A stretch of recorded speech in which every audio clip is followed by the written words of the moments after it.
Modi గ్యారంటీకి warranty కథం. యూపీలో మహారాష్ట్రలో ఏమైందో అందరికీ తెలుసు. వారణాసిలో ఆయనకు వచ్చిన మెజార్టీ ఎంత? సీఎం రేవంత్. మోదీకి రాష్ట్ర బీజేపీ నేతలు తప్పుడు సమాచారం ఇస్తున్నారు. రాష్ట్రంలో బీజేపీ 4 నుంచి 8 ఎంపీ సీట్లు గెలిస్తే మేము 3 నుంచి 8 గెలిచినాం. కంటోన్మెంట్లోను గెలిచి ఎమ్మెల్యే సంఖ్యను 65కు పెంచుకున్నాం. ఎన్డీఏ సర్కార్ 5 ఏళ్ళు ఉంటుందో లేదో చెప్పడానికి నాకు జ్యోతిష్యం రాదు.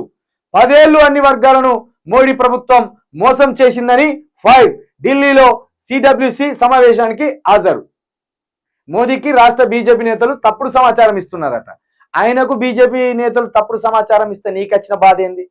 నీ పార్టీలో ఏం జరుగుతుందో, రాష్ట్రంలో ఏం జరుగుతుందో, రాష్ట్రానికి ఏం చేయాలో గదే ఆలోచించు. నీకెందుకు భయం అవుతుంది?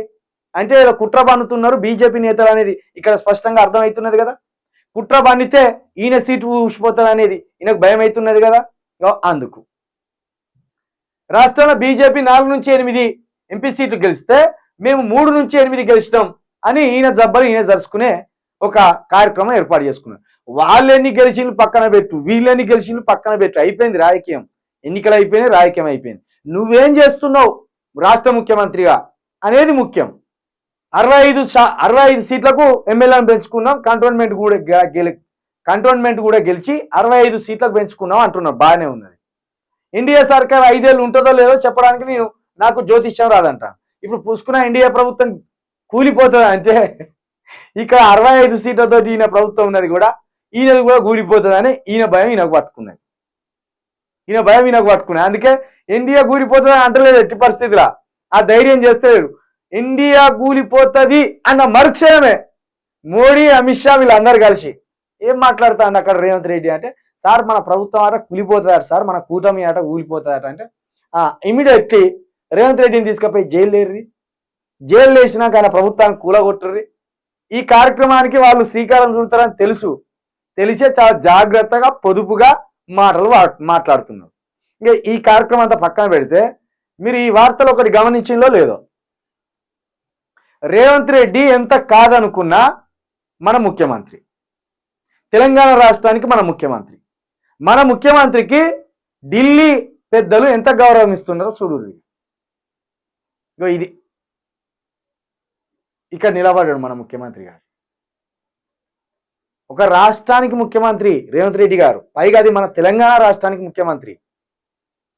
ఆయన మనకు నచ్చడా పక్కన పెడితే రేవంత్ రెడ్డి గారు అనే ఒక పర్సనాలిటీ తెలంగాణకు ముఖ్యమంత్రి. కాబట్టి తెలంగాణ ప్రజలు ఆయనను విమర్శించినా, ఆయనను పొగిడినా అది పక్కన పెడితే బయటికి పోతే రేవంత్ రెడ్డి గారికి ఎంతటి గౌరవం దక్కుతుందనేది ఈ ఫోటోను బట్టి చూస్తే తెలుస్తాను. రేవంత్ రెడ్డి గారు మీకు దక్కుతున్న గౌరవం ఇది మీకు పరువు పోయినట్టు కాదు, మా రాష్ట్ర పరువు పోయినట్టు. మేము సిగ్గుపడుతున్నాం. మీకు సిగ్గుందో లేదో మాకు తెలియదు, మీరు సిగ్గుపడుతున్నారో లేదో కూడా మాకు తెలియదు ఇట్లా నిలబడ్డానికి.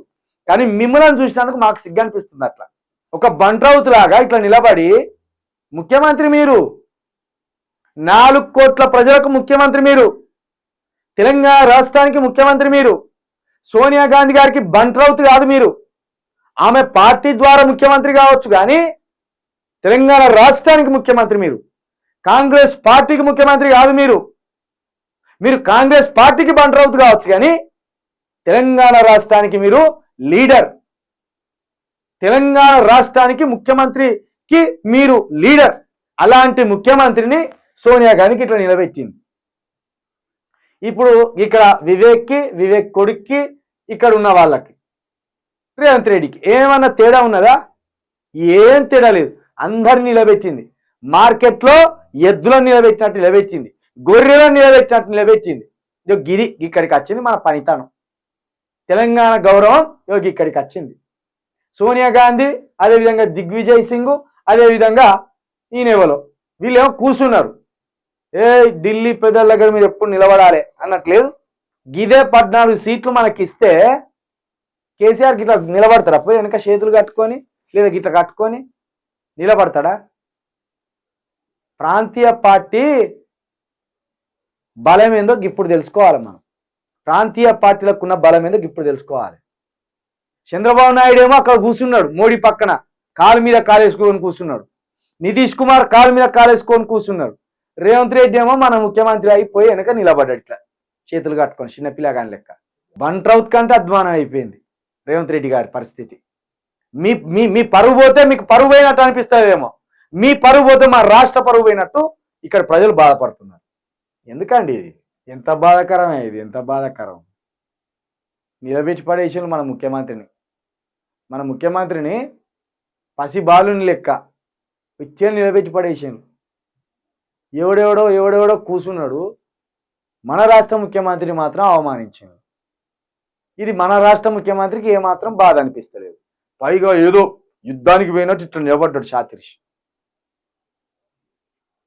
అయిపోయిందిలే, ఇక అర్థమైంది ఎంతటి గుమస్తాలో అర్థమైంది. ఢిల్లీకి రేవంత్ రెడ్డి గారు గుమస్తే తప్పించి రేవంత్ రెడ్డి గారు తెచ్చేదేం లేదు, ఇక్కడ పెట్టేదేం లేదని అర్థమైపోయింది. సోనియా గాంధీ వెనక నిలబడ్డాడు. మళ్ళీ సోనియా గాంధీ వెనక తల్లి మీ గుమస్తాను నేను, మీరు ఏది ఆదేశిస్తే మేము గా పని చేస్తా తల్లి అన్నట్టు నిలబడ్డాడు. ఇది మా పరువు పోయింది, మా రాష్ట్ర పరువు తీసేస్తున్నాడు రేవంత్ రెడ్డి గారు.